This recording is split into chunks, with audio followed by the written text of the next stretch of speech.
물이 여기에 이렇게 고이면 다시 이 물을 이렇게 위로 퍼 올려서 발전을 또 하는 거예요. 그러니까 물을 계속 돌려가면서 아래에 있는 물을 위로 퍼 올리면서 양수에서 발전을 한다. 이걸 양수식이라고 불러요. 그러니까 물이 그대로 올라가지 않으니까 계속 쓸 수 있으니까 기후하고 상관없이 1년 내내 물이 얼지 않는 한 계속 발전할 수가 있겠죠. 네. 그래서 하계강수 집중도를 극복할 수 있는 발전 양식이거라.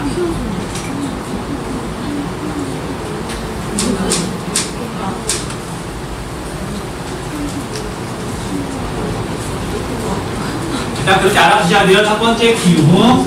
자, 그런데 얘는 기후하고만 관련이 있는 게 아니라 또 이걸 물어봐요. 자, 상식인데, 자, 위에 있는 발전소에서 댐에서 아래로 물을 흘려보내면서 생산하는 전기의 양을 A라 그럴게요. 자, 그런데 아래에 있는 물을 다시 위로 퍼 올린다고 했잖아요. 당연히 공짜로 해주는 게 아니라 당연히 전기를 써서 양수기를 돌려서 물을 퍼 올린단 말이에요. 그때 쓰는 전기의 양을 B라 그럴게요. 자, 그럼 A가 많을까? B가 많을까? A. 자, 물을 아래로 흘려보내면서 얻는 전기가 많을까? 아니면 아래에 있는 물을 위로 끌어올리면서 쓰는 전기가 더 많을까? B가 더 많아요. 그 에너지 보존 법칙 때문에 수리량이 있으니까 재밌게도 얘는 똑같은 물을 갖다가 아래로 흘려보내면서 생산하는 전기보다 끌어올릴 때 쓰는 전기가 더 많아요. 근데 얘는 돌리면 돌릴수록 전기가 손해가 나요. 자, 그런데 발전을 한단 말이에요. 그 이유를 물어봐요. 그래서 두 번째는 뭐냐면, 자, 얘는 재밌게도 전력을 효율성 있게 사용할 수 있는 방법이에요. 그 원리 지금 설명해줄게요. 돌리면 돌릴수록 전기가 손해가 나지만 실제로는 전력을 효율적으로 이용할 수 있는 방법이더라. 아, 썼던 걸 또 쓰니까. 자, 여러분들 봐봐요. 자, 우리나라는 낮하고 밤하고 전기세가 달라요. 우리 밤에는 심야 전기라고 해서 싸단 말이에요. 그치? 왜 그러냐면, 나라의 입장에서 보면, 우리나라에 있는 발전소에서는 일정량 이상 항상 전기를 생산해요. 왜냐면, 원자력 발전소는 24시간, 365일 내내 돌아가니까. 자, 그걸 그래프로 그리면, 이렇게 돼요. 이렇게. 자, 이쪽은 시간. 자, 그래서 0시, 아침 6시, 낮 12시, 저녁 6시, 밤, 자정. 자, 이쪽은 전력의 생산량 또는 전력의 소비량이라 그럴게요. 자, 그러면 우리가 지난 시간에 배운 것처럼 원자력 발전소는 1년 내내 항상 돌아가니까 일정하게 전기를 생산할 거예요. 그쵸?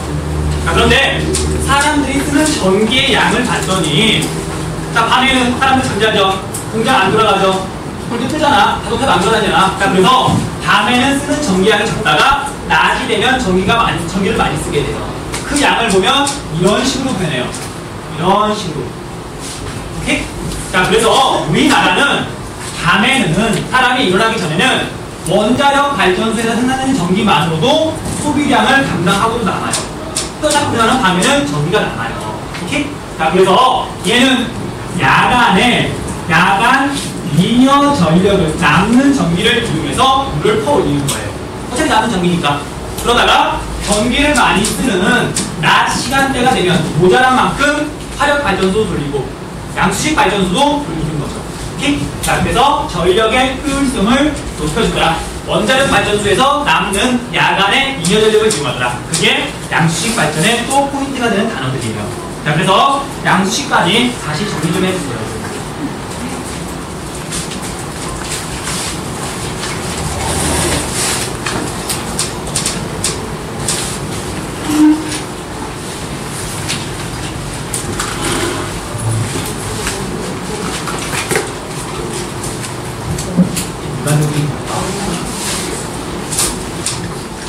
선생님 에어컨 틀어주라고 건의하면 틀어준다 그랬더니.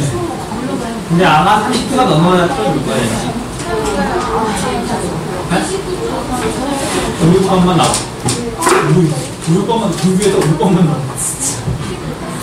나도 이유를 모르겠어. 나와버려요.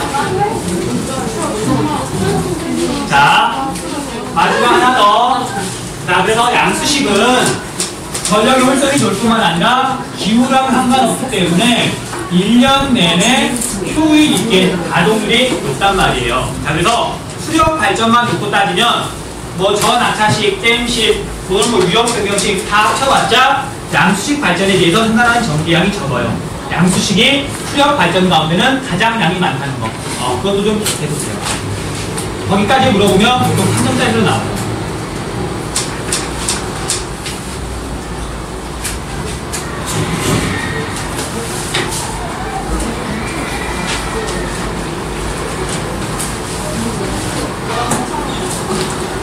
자, 우리 땡식이나 또는 유혈 변경식 같은 경우는 어차피 기후의 영향을 받기 때문에 여름철에밖에 발전할 수가 없다고요. 비가 많을 때만. 그런데 양수식은 1년 내내 할 수가 있잖아요. 물을 같이 쓰니까. 자, 그래서 다른 발전소에서 생산하는 거 다 합쳐도 양수식에서 생산하는 것보다 전기량이 적다고요. 수력 발전 가운데 양수식에서 생산하는 전기량이 제일 많다고.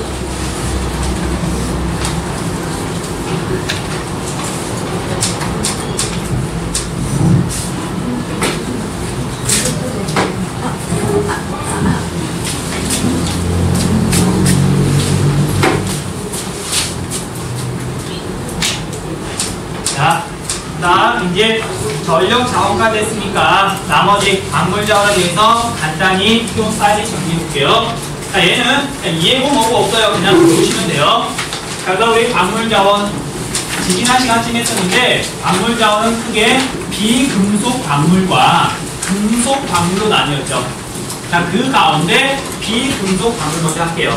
자, 우리가 대부분 배웠던 거라서 우리가 배웠던 거 복습하는 거예요. 첫 번째, 우리나라에서 가장 풍부한 비금속 광물은 석회석이에요. 우리 직업좀 나왔던 거잖아요. 석회석 하면 기억나야 되는 것들이 첫 번째, 얘는 시멘트의 원료가 된다는 거. 다음 두 번째, 얘는 고생대하고 관련이 있다는 거. 자, 그래서 고생대에 조선계층이 묻혀있죠. 그 다음 고생대 옥천지향사 부분에 묻혀있다는 거. 이 두 가지는 항상 따라다녀야 돼요. 그렇잖아? 이걸 혹시 적고 있어. 이걸 다 배웠던 건데. 옥천이요? 옥천지향사, 평남지향사, 우리 지영 시간에 배웠던 거잖아. 충청도예요?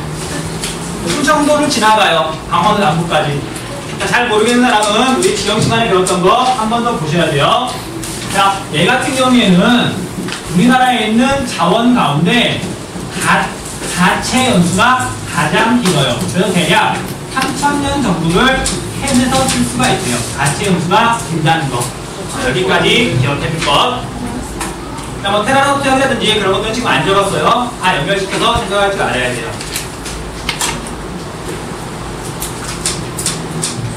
그다음 비금속 광물 가운데 두 번째 고영토가 있어요.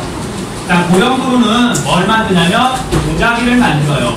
자, 그리고 이 고영토는 관련된 지질 시대가 언제냐면 중생대라고 지질 시간에 지형 시간에 간단히 얘기했던 기억이 나요. 자, 그래서 중생대니까 어디에 주로 묻혀 있냐면 경상 분지에 주로 묻혀 있어요. 그래서 경상계층에서 나오더라. 당연히 나오는 곳은 경상분지, 경상도 땅에서 주로 나오겠죠. 자, 그래서 대표적인 동네 두 군데만 적어줄게요. 하동이라는 데가 있고, 그 다음 산청이라는 데서 고영토의 원료가 되게 많이 나와요. 고영토가.